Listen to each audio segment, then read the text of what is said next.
So TRID's going to hit, and same with, if I take a refi, I have all those information I have to, even if the client, again, doesn't want to go with the procedure or anything, I still have to send out a loan estimate. So we're going to break that down. Back in like 2013, they changed it from the HUD settlement statement, which Mark might be used to.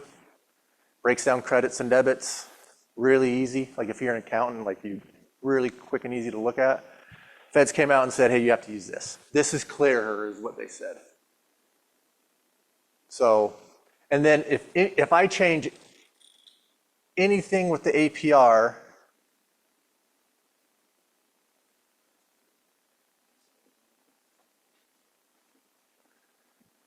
if we have a change in the APR of 1/8%, I have to send out a new loan estimate. If I have fees that come in, so just barely Melanie, Mark's partner, we had an appraisal come in, subject to, they needed to fix some paint and some electrical stuff. Immediately, I know that there's going to be a reinspection fee, $200.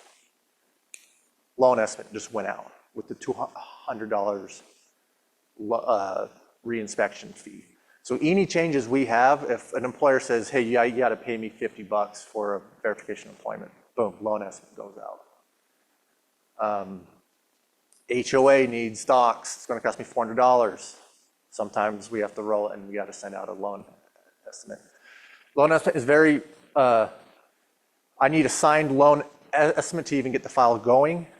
And then through the process, we're going to send a few out as we get more and more fees and stuff back in. But interest rate and your mortgage insurance rate, it depends on what your APR is. It's a shopping tool, and I can go over that. It's like it doesn't count in your homeowner's insurance, like your days of interest, and it doesn't talk about that. It just goes strictly into pretty much what my fees are, Section A and Section B, and we'll go over that. And then they figure out what that cost is. Let's say $1,000 cost, and you're getting a $100,000 loan. So they're going to add, what is that, 0.1% or 1%? They're going to add that 1% to your interest rate to show you what your APR is. So that's when, anytime I send out marketing and there's an interest rate, there has to be an APR associated with that. That's why most of my marketing does not have interest rate in there, because I don't want to deal with the APR stuff. But if you go to the CFPB, if you just Google CFPB, Consumer Finance Protection Bureau, they have a pretty good, and you just Google CFPB loan estimate. And they even have a CD too, a closing disclosure. The closing disclosure and loan estimate look just the same. The only thing about the CD, as we know, it starts at 3-day wait. I can't send a CD out until I have at least one signed loan estimate. As soon as I lock a loan estimate goes out. So any changes in the loan itself, we're going to get,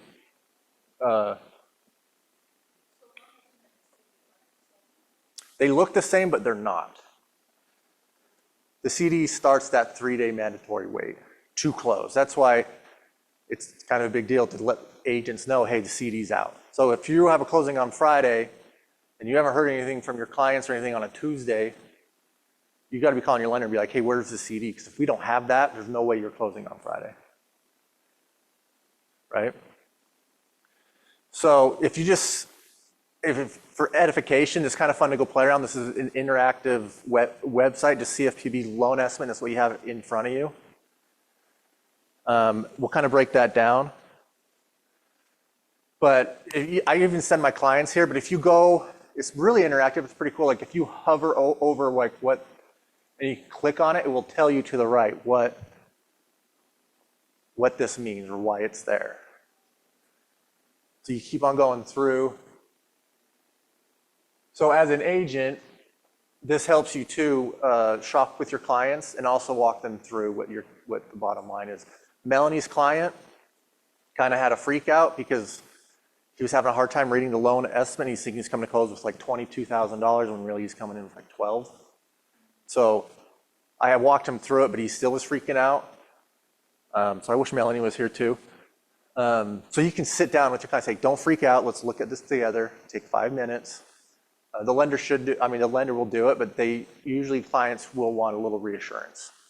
They're like, I don't really trust this lender guy, even though this is by law, I have to adhere to this. But real quick, so we'll go over it together.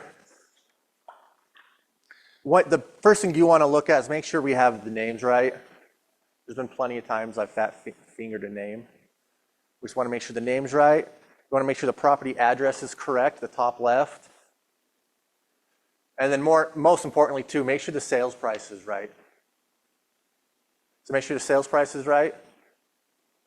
And then in the top right is going to have your terms. So 30-year purchase, fixed rate, it's going to tell you if it's an ARM or not. You'll have a loan number ID, it will tell you what type. Make sure, hey, if we wrote an FHA, if we wrote a REPC and you didn't do the FHA addendum or lead-based paint or anything like that, and I'm showing an FHA loan instead of a conventional, you're thinking it's conventional, that's a red flag.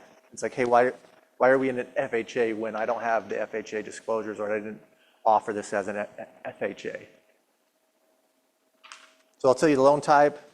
It'll tell you if it's locked or not, just the yes or no on that right. And if it's yes, then it will tell you what the lock expiration date is.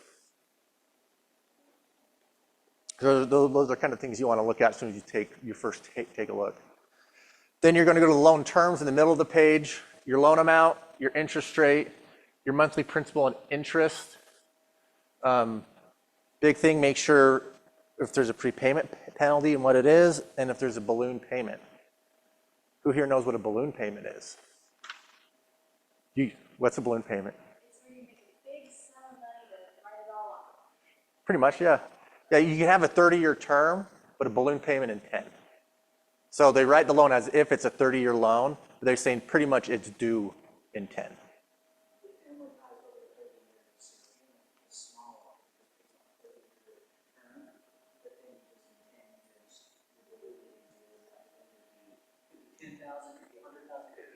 The whole loan, yeah. So you want to make sure.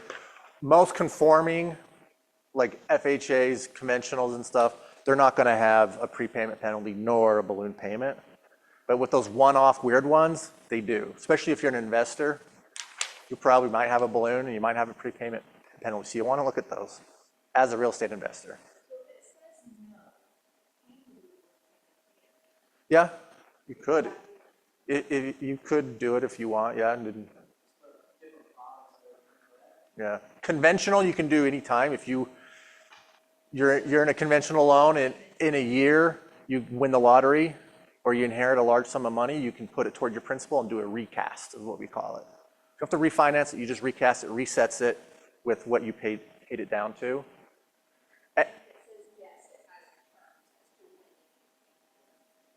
Yes, it will say that there, but you don't want to see it there for the most part unless you're aware, unless your lender has told you you do have a balloon payment. I have one on my Moab property. It's due in 10. It's a 30-year, but it's due in 10. I'm going to be refinancing it in like a year or two, so I don't care.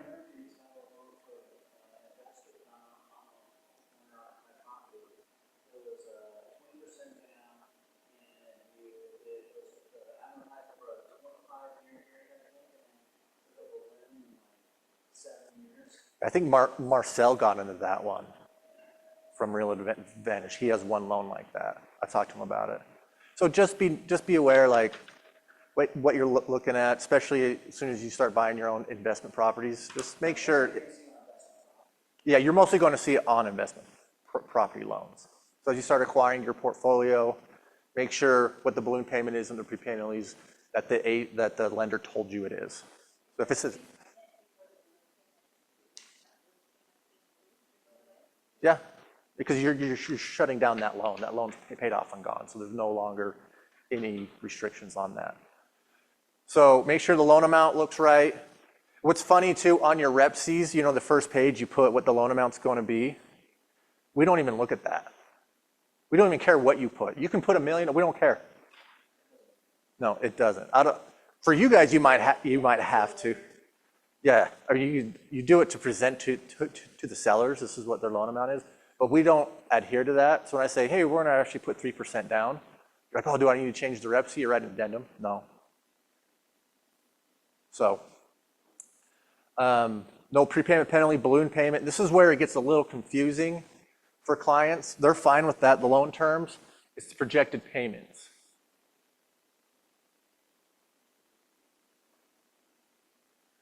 So projected payments, your first 7, so this is going to be conventional. So they're just predicting if you make your payments just as you've been doing, you have 7 years of mortgage insurance, and after that 7, mortgage insurance is going to drop off. Now, on conventionals, after 2 years, you can make a phone call, get an appraisal done, get that mortgage insurance off if you have 20% equity. If you just keep this loan for the life of it, they're telling you after 8 years, things are going to adjust. So it breaks down your principal and interest. It will show you what your mortgage insurance is. Then here's what's funny is your estimated escrow. So that's where this little section is, the estimated taxes and insurance, 206. It's going to tell you what it includes. So in this one, it includes property taxes and homeowners insurance. So 206, and you'll see it right there in the estimated escrow, 206. So your monthly projected payments is $1050. What clients have a hard time is they'll see that $1050, and then they'll add in that 206 again. So they're like, so my payment's now, $1,256. It's like, no, it's still $1050. They're just telling you what the breakdown is of those estimated taxes and insurance. Now, HOA is going to be thrown in to just this estimated taxes and assessment. It does not get thrown in here. So you'll have sometimes you'll have your homeowner's insurance and taxes here, and then in this section you're going to have your HOA, let's say it's $400, so then that's going to show $606. So that's where it gets really confusing because this just breaks down your property insurance and your taxes. This one includes your HOA. So the client's then like, okay, well then it's really hard to calculate what your payment's actually going to be with the HOA. That's why I'm telling you, this is not clear at all, especially if you have an HOA. So this is where my clients usually freak out, especially with an HOA. They're just like, okay, so now what's my payment? I don't even know what my payment is. Like, what am I calculating? And calculate some of this goes into here, and some of it doesn't. So that's something you want to be aware of. Closing costs, that's going to break down on page 2. It kind of tells you if you look for lender credits, so if I was able to pay for something or not. This is where the shopping goes in, and then your estimated cash to close, and it will break down on page 2. That's the figure that clients look at. That's usually the first thing. As soon as they get the loan estimate, they look down and see what their estimated cash to close is.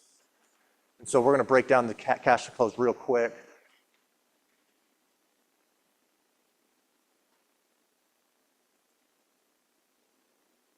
Okay, now,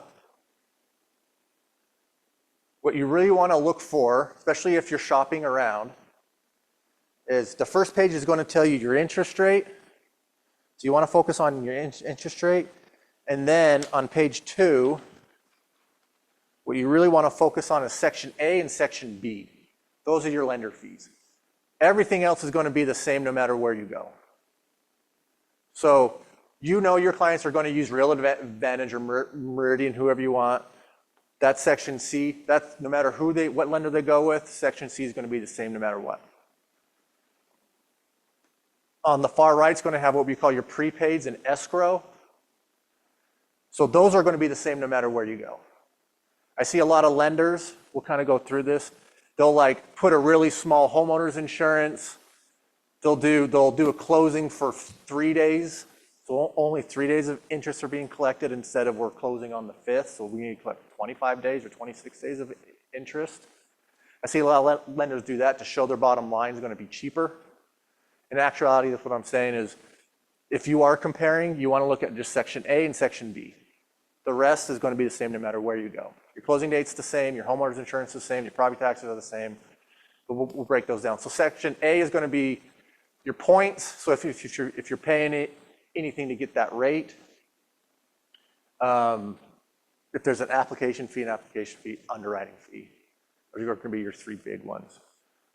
Sections B are going to be like your appraisal, credit report, flood, and you usually have a processing fee too in there, but this is what the CFPB came out to. So those are the two ones you really want to look at, and the interest rate to shop around.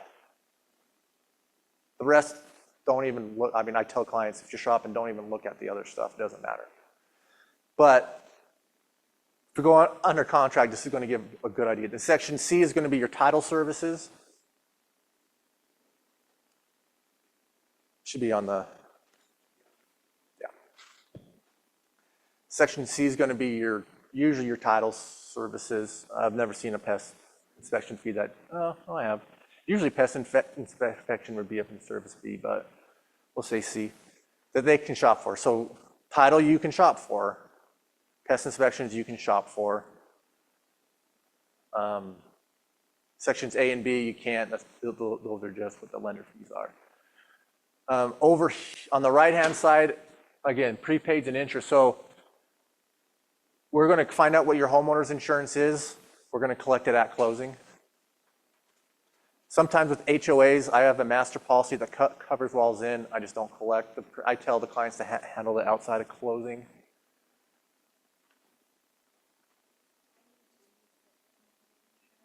But I tell them they need to get homeowners insurance. You want to get that HO6 policy going. It's not good. Luckily, it's not cold outside. Your prepaid interest, this has 15 days, so they break down, 15 days at 3.875%, what we need to close, because remember, your mortgage, you pay your interest in the arrears. What arrear means is you're paying it delayed. You're paying it backwards, pretty much. So, Audrey, you close on your home in October, right? So your first payment's in November. When you make your first payment in November, you're paying all of October's interest.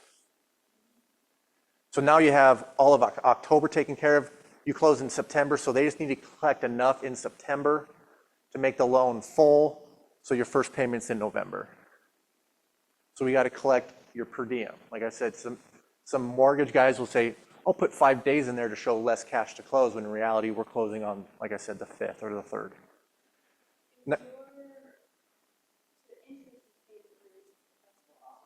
No, the principal, it's just a payment. So November comes, you'll pay down your principal by $200.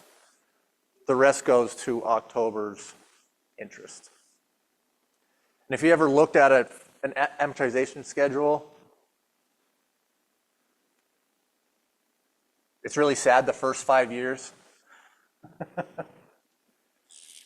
So just think of it as like a teeter-totter. So that's interest. I'll just do that, and that's P&I. That's the 15-year mark. So, yeah. So that's why when you do a 15-year loan, you're already making more principal payment toward your principal than you would your interest. That's why people like the 15 or 10 year, because if you can do it, you accelerate your loan. So P&I, so anyway, so we calculate what the interest is. We're going to collect whatever we need to collect. Now, if you close, this is something, if you are tight on closing, I do this with refis a lot. Clients just don't have a lot of money. If we close with the first 5 days, let's say of October, I can actually do an interest credit, we call it. So I give you 5 days of interest, and your first payment's going to be November instead of December. That's only really if people are really tight on money. We'll do what we call, it's called an interest credit. Actually, it's technically get 7 days into the month, you can do an interest credit. Property taxes, if we need to do a prepaid, I usually put like 2 months in there just as a cushion. So when taxes are due next year, if they go up, we have enough in escrow, it's not going to be a problem. Then Section G, this is where it gets a little confusing, especially for buys. Right now, they make it pretty easy, 2 months of property taxes. Here, if you're closing this month, especially, you're going to see like 12 months of property taxes being paid. because they're due in November. So we need to, title needs to have enough, so come November, we're gonna be able to pay that. And then what they don't show on your loan estimate, on your closing disclosure, they will, but on your loan estimate, they don't show your seller credit for taxes. So don't confuse your seller credit. If you get a seller credit, that's your seller credit. They also still need to pay for their property taxes. So if you buy in October, the seller's been there since October, so the seller needs to give us a credit for all of those taxes that they've lived there for. So the loan estimate, again, doesn't break this down. It sometimes will in adjustments and other credits for your property taxes, but usually when I send one out, it doesn't calculate it right immediately. So my numbers are always inflated at closing. Your other, I saw this back in 21. Mark, did you ever put in some offers where your buyers were doing the owner's policy? You didn't? I saw about 50-50 back in 21 when like everyone's, hey, yeah. So some offers I saw is like, hey, we'll cover the owner's title policy as well. Usually the seller pays for that in the state of Utah. Unless stated in the Rep C, we don't include it. They have one in here. So just make sure when you're looking through it, if there is an owner's title policy and you know your Rep C, you wrote it, you're like, hey, wait a minute. That's not right. And you'll also see if there's HOA transfer fees, they'll be up in other. And then a lot of time I'm seeing these HOAs, I don't know how yours was, but they'll collect sometimes up to 6 months of HOA dues. But usually it's like a month or two is what they'll collect of HOA dues. So your client just say, hey, you're just paying your HOA up front. If we have enough seller credits, I'll get that covered. And if we have excess of seller credits from an HOA, I'll tell title to collect 6 months and have the seller pay for it because the seller can't contribute towards your down payment, period. So I'm gonna use everything I can. If we have enough seller credits I'll buy down the rate.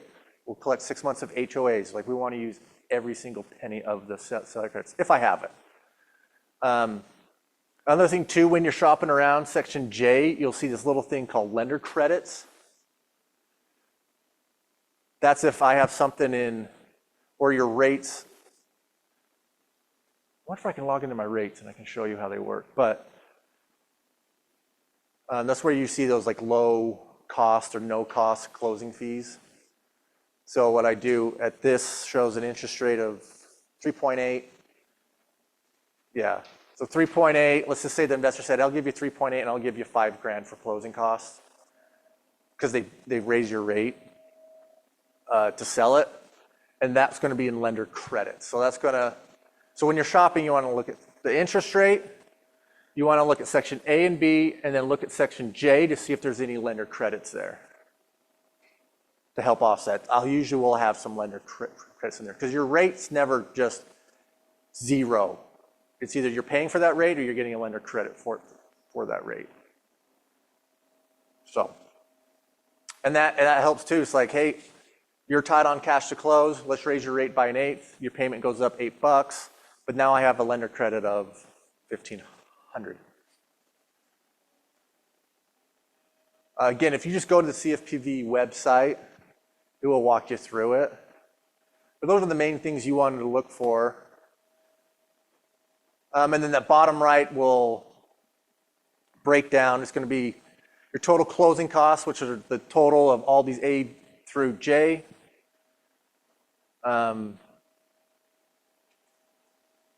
Closing costs finance, that's if you're in an FHA, you would have an upfront mortgage insurance, or if you do a VA, sometimes you have a VA finance insurance, and that will put it in there.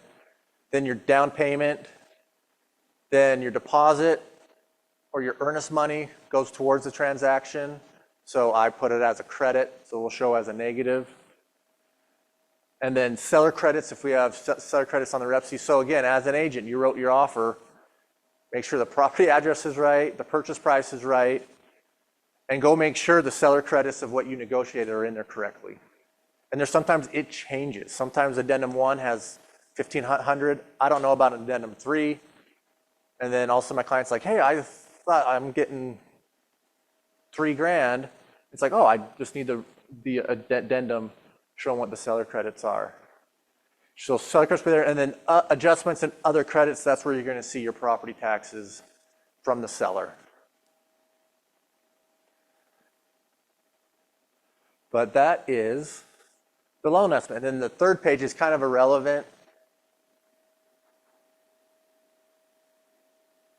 So yeah, that bottom right will show you your estimated cash to close. Sometimes clients will see the closing costs and the cash to close and think they're, so that happens a lot. I get that question a lot. So about 50% of the time,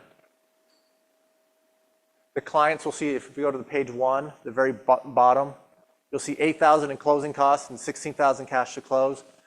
50% of my clients will be like, so I'm bringing in $24,000. It's like, no. The closing costs are with that estimated cash to close.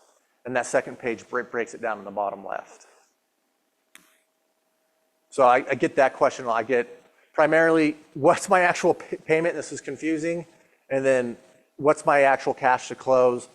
A lot of people think it's going to be your estimated closing costs and your estimated cash to close. It's not. Your cash to close is already calculated in those closing costs on page 2 at the bottom right. Those are the big questions I get. I'm so good at this now.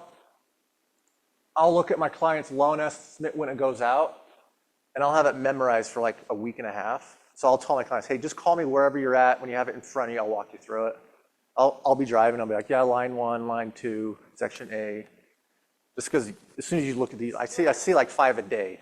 Yeah, this is my rep sheet. I see it like 5 times a day. So I can look at it. Your third page will kind of have a breakdown of what you're paying in interest in the 5 years, your APR, and then your total interest percentage, the total amount of interest that you will pay over the loan term as a percentage of your loan amount. So with the lower percentages, you got numbers like this. Right now, you're going to be like 110 or 120% of your payback just because the interest rates are higher. This is a low rate. So that looks great to me. These right here, other considerations, I really only look at the late payment. You know, if your payments, so you have the whole month. It's due on the 1st. You can pay it up to the 15th that's fine. Then from the 15th to the end of the month, you'll have what we call a late payment fee. It's usually $80, $120. Still doesn't go on your credit. It will not go on your credit till you're 30 days late. So I've done some loans with some construction guys. They don't get paid till the 20th. So they just pay the late payment. They just have it calculated into what they pay.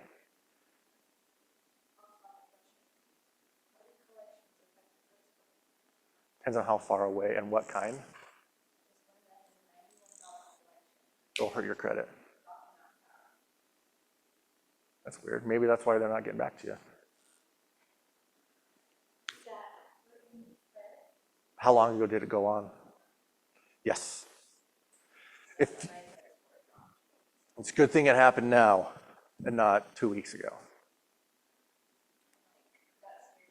You can put it in dispute. It will hurt you for a little bit, especially because you have good credit, but you don't have a long credit history. So if you have 20, 30 years of paying stuff on time, then you get a collection and it doesn't really hurt you all that much because you have so much weight. But if you only started your credit a year or 2 years ago, yeah, collections will hurt you. Then it will take you about a year and a half to recover. So they are coming out. So the reason I asked what kind is because they're changing they're not going to have medical collections affect your scores anymore. Yeah, there was a huge lawsuit, people saying, hey, that goes against HIPAA to show I have a medical collection. So now you'll start to see, I think next 2025, they'll start with that. So medical collections will no longer affect your scores. As a lender, we don't even look at medical. I've had plenty who had cancer and, they had to pay or a crash or something. they had 120 grand in medical collections. It's going to hurt their scores, but I don't look at that collection. Like, I don't even care for it. Nope. Nope, because usually if you have a collection that's 2 grand or more outstanding balance, the underwriter is going to make you pay it off. But if you have a medical collection, it is what it is. It's going to hurt your scores right now, but in a year, it shows on your credit report.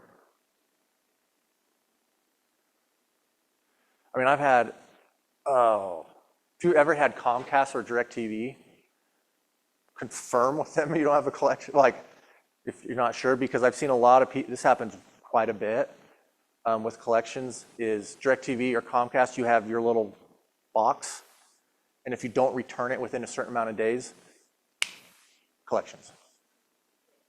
Happens a lot.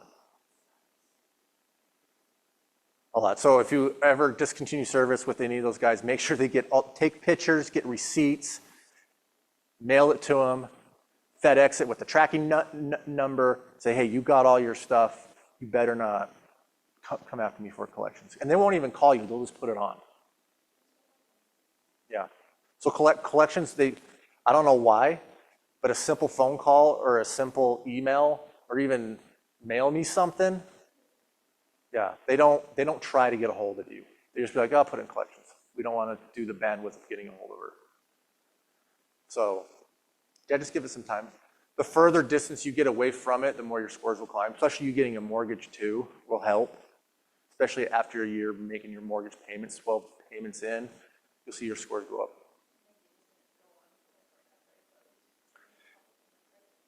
Yeah, so we don't,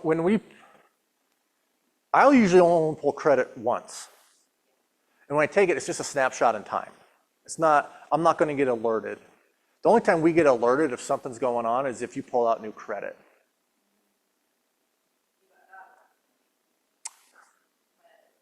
Yes. So hey, Audrey had her credit pulled. Alert, alert, alert. You got to figure out what that is. Sometimes it's harmless. It could be another lender shopping around, or yeah, it could be really harmless. They didn't take anything out. We just needed to show, I just write a letter to the underwriter saying, hey, they just were shopping around. That's it. Done deal. If they did pull out stuff, then I'm going to need a statement. I'm going to need stuff to put in. For that, that's why we say don't go out and buy new cars. Don't get any credit cards. Don't do anything like that, because anytime you get your credit pulled, we're going to know. They do that right before funding too. They'll pull up your social security number, your date of birth, right before clicking the fund button, and they're going to take a look and see if you've got any new inquiries. So, and this has happened a few times now. It's part of my spiel at closing. When you close, usually clients get really excited. The first place they're going after closing is home is shopping. They're going to go to RC Willey. They're going to go to Home Depot. And what's the first thing the salesperson says to them? Do you want 0% for 18 months? Yeah, that's great. You know how many times I've called my clients before funding, be like, please tell me you did not take out a Home Depot card. And they're like, oh, I did. It's like, go return it. Get a receipt of return. Because you don't have an account yet if you just pulled out a credit card. So you can't send me a statement.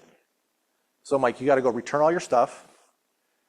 You got to get a receipt showing it's all returned. And then you got to go to like the customer service desk in Home Depot or wherever you're at and get them to print off a zero balance letter. So that's why I say we're closing. Do not. I mean, you can go to RC Willey, you can go to Home Depot. That's fine. Do not take out the credit. And usually I tell them, like, wait till you fund and recorded. As soon as we fund and record, let's say we fund and record at 2 o'clock with the county, you can go do whatever you want. You can go that night to RC Willey and get 20 grand of appliances. Don't care. As soon as, I've had people quit their jobs as soon as I called them. They're like, hey, we fund and recorded. Awesome. Boss, I quit. We don't care. Because when they fund and recorded, they were employed, and after, what they choose to do. Nope. Nope. Nope. Nope. Nope. Now, if you stop making payments, they're going to look into it and be like, hey, quit the same day we fund and recorded. Now, did he quit right before funding or right after? They're going to find that out. If you quit before signing your disclosures and fund and recording, yeah, it'd be loan fraud. If you quit right after we fund and record, not loan fraud.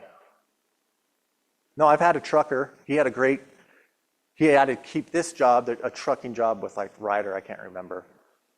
And then later that day, he already had a job set up with someone else. And so as soon as we fund and record, he called up his boss, I quit. And he started on Monday at the next place. So he had to strategize. What I tell clients is don't tell me. Because if I know you're going to quit, I have to let the underwriter know. So I just say, whatever you plan on doing with employment, just stay employed until you have the keys to the house, and then you can do whatever you want. I've had people got laid off on closing day. They don't told me like when I ran into them like at the supermarket like 2 years later. They're like, oh yeah, I signed the papers, we fund recorded. I go back to my office, got laid off.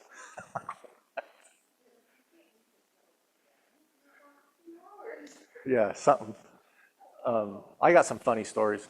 So yes, we do monitor your credit. And post-closing too, we monitor your credit. Not for the reasons you think. We don't care if you pull out new cards or anything. What we want to know is if another mortgage lender is going to pull your credit after we fund and record, because then we want to see what you're doing. Be like, are you doing a refinance? What's going on? Because if you're doing a refinance, we want it. So,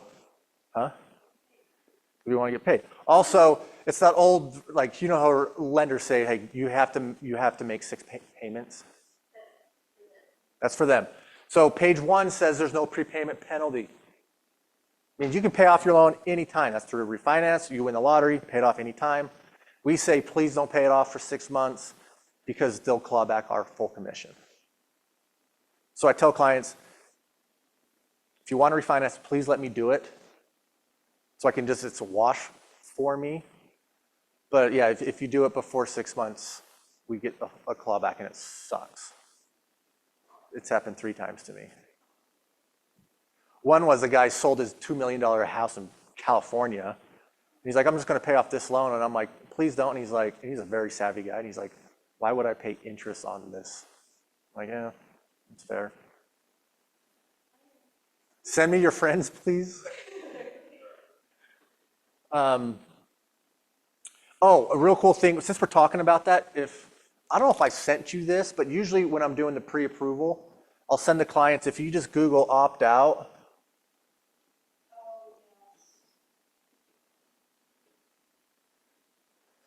I have the link. So when a mortgage guy, if I'm doing your pre-approval, I do a soft pull at first, just to like see if this is even something that we're interested in. And as soon as I do a soft pull, like, hey, this looks good, let's do a hard pull. I'll send them this link, opt out. So you go in, put in your social security number, name, I think a few things, click I opt out of the 3 credit bureaus, and by law, they can't sell your information. So what happens is, I used to be in one of these call centers that bought leads from like Equifax. But as soon as the mortgage guy normally pulls your credit, the 3 bureaus will then sell your information to 15 to 20 different lenders. Be like, she just got an inquiry from a mortgage, meaning either she's refinancing or purchasing. Do you want this lead? You pay them, 12, 15 bucks. Yeah. So I just say, hey, opt out, because if I pull your credit, you're going to get about 15 phone calls a day for the next 2 weeks from lenders. And some of them try to talk my clients into using them. So I don't want that as a lender either. I haven't lost a deal, but it does suck sometimes when they're like, hey, can you get down to this rate? This lender said I'll do this. It's like, come on. Why'd you pick up the phone? But that taught me I got to send my clients to get opt out. So if you haven't opt out, let's just see if we can find it. Do it right now if you're not. It doesn't hurt. I'm sure I sent you one.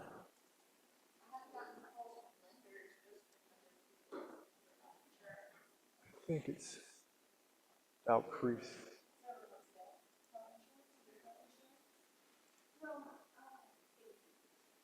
Yeah, I think it's this one, opt-out pre-screen.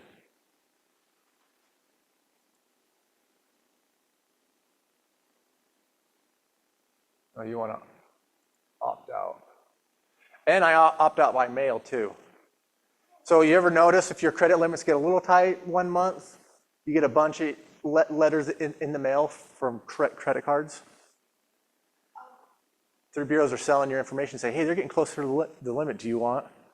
So I opt out electronically so I don't get emails and calls or text, and that I don't get the junk mail that just riddles. You should, before I found this out, I mean, I'd get stacks. I don't go to the mailbox that much. I go like once a week and it'd be stacked. I'm like, none of that. Since I opted out, I can go every month and I only have 2 or 3 things that are usually like bank statements and stuff like that. Since I opted out by mail, I'd say 80% of my mail was gone. So I send this to the clients, opt out pre-screen. Just do it right. I mean, just do it as a per person. But yeah. And I send this out again when I'm like you. It's like, hey, before a hard pull, I'm going to send you this. Please do it. I've never had kickback on it. But yeah, because I had a meeting. Okay, this is random. I was with, I can't remember. We had a meeting with like Experian. This is like 15 years ago. No, this is like 12 years ago. They say, hey, we can know the propensity of clients when there's like 30 factors that they look into that's going to make you buy a house. There's certain consumer index, like some stuff you start to buy. And they already know, this is what's crazy, they already know your route to and from work. They know what gas station you like to stop at. They usually know what you buy. They can figure out, like she always goes in and buys usually a soda. They don't know what kind of soda. They're gonna know because of the price of it. They're like, she always goes in and buys a soda, or goes in and buy a coffee. Or she goes, they know where you go, and if you start to deviate from that, they'll pick up on it and be like, why is she deviating? If you start going to see a house a few times, they'll be like, she's shopping at this house, like she's looking to buy it. They know all this data. Like that was 12 years ago, and that freaked me out. I was like, I don't know if I want to do business with these guys. Imagine what it's at now. And now you have cell phones. That was kind of before, that's right when the cell phones were coming out. So yeah, they know everything about you. They know you, they obviously know you bought a house. And they know, and so you might even, if you didn't opt out, you'll be getting letters from R.C. Willey, from Ashley Furniture. Crazy, because they know you bought a house. They're like, hey, Ashley Furniture, they already have an agreement with them. Hey, she just bought a house, market to her. It's crazy. Like I left that meeting being like, crap. It's like fun seeing it. It's like on the real estate side, I know that real estate's coming in. People that aren't looking forward to get over to you guys. Tracking these people. They know everything about you. They'll know when you get in relationships. They know when you're going to get out of a relationship. Can they tell me that? Can they get you alert? Can you bite and be like, is my spouse going to be filing for divorce? They know all that stuff just from your behavior. Yeah. It's scary. Yeah. Do you like this one? I just.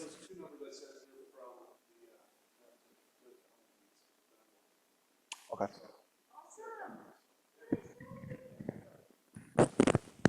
So this is a new. You guys were my pilot program for a new class. Yeah. See ya.